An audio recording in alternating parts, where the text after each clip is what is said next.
Hello అండి. ఈరోజు వంకాయ టమాటా ఫ్రై అయితే చేస్తున్నాను. చాలా టేస్టీగా ఉంటుంది. ఇక్కడ వచ్చేసేమో ఈ కడాయిలో అయితే నూనె పోసుకొని ఆనియన్ అయితే వేసుకున్నానండి. చిన్న చిన్న ముక్కలు అయితే కోసుకోవాలి. ఆనియను గ్రేవీ బాగా వస్తుంది. ఒక పెద్ద ఆనియన్ అయితే కోసుకున్నానండి. గోల్డెన్ కలర్ వచ్చే వరకు బాగా వేపుకోవాలా. తర్వాత దాంట్లో అయితే నేను నూరు పెట్టుకున్న పేస్ట్ అల్లం పేస్ట్ అయితే వేసుకున్నానండి. ఫ్రెష్గా ఉండ అల్లం పేస్ట్ వేసుకుంటే ఇంకా స్మెల్ అయితే చాలా అదిరిపోతుంది. మీకు వంకాయ కర్రీ ఎవరికి ఇష్టం ఉన్నదో కామెంట్ చేయండి. నా ఛానల్ ఫస్ట్ టైం చూస్తున్నట్లయితే లైక్ సబ్స్క్రైబ్ అయితే చేయండి, సపోర్ట్ అయితే చేయండి. ఫుల్ వీడియో అయితే చూస్తలేరు, కొద్దిగా చూసేసి అయితే వదిలేస్తున్నారండి. ఫుల్ వీడియో మొత్తం అయితే చూడండి, రిక్వెస్ట్ చేస్తున్నాను ప్లీజ్ అండి. ఇక్కడ వచ్చేసి అయితే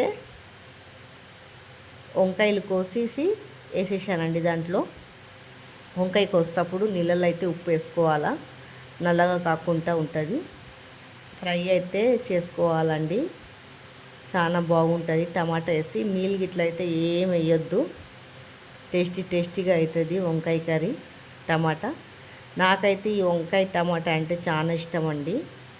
మీకు ఎంతమందికి ఇష్టం ఉండదో అయితే కామెంట్ అయితే చేయండి.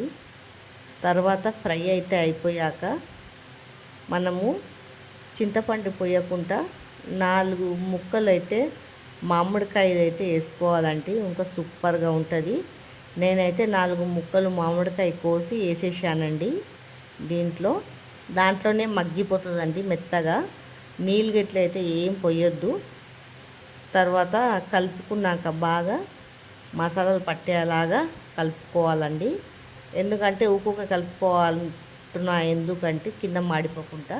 4 టమాటాలు కూడా వేసుకున్నానండి, చిన్న ఇట్లా చాప్ చేసి. కలిపి అయితే చూడండి కర్రీ అయితే కలుపుకుంటున్నాను. నేనైతే కింద మాడిపోకుండా కలిపేసుకోవాలండి. స్మెల్ గురించి అయితే నేనైతే కల్లిమాకు వేసాను. తర్వాత మనకు రుచికి సరిపోయేంత సాల్ట్ వేసుకోవాలా. మనం సాల్ట్ వేసుకున్నాక దాంట్లోనే నీరు ఊరుతుందండి.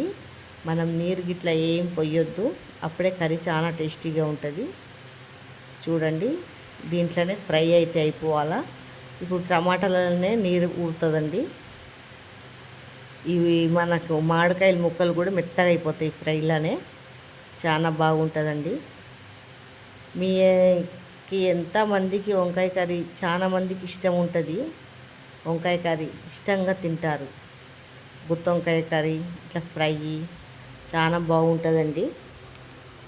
చపాతీలు ఎంబడైతే తినాలా, సూపర్గా ఉంటుంది. ఫ్రై అయితే చేసుకొని ఇలా బాగా ఫ్రై అయితే అయిపోయాక పైనుంచి అయితే నేనైతే కొత్తిమీర వేసుకొని దింపేసుకుంటానండి. టేస్టీగా వంకాయ కర్రీ అయితే రెడీ అయిపోయింది. మళ్ళీ ఒక మంచి వీడియోతో మీ ముందు ఉంటాను.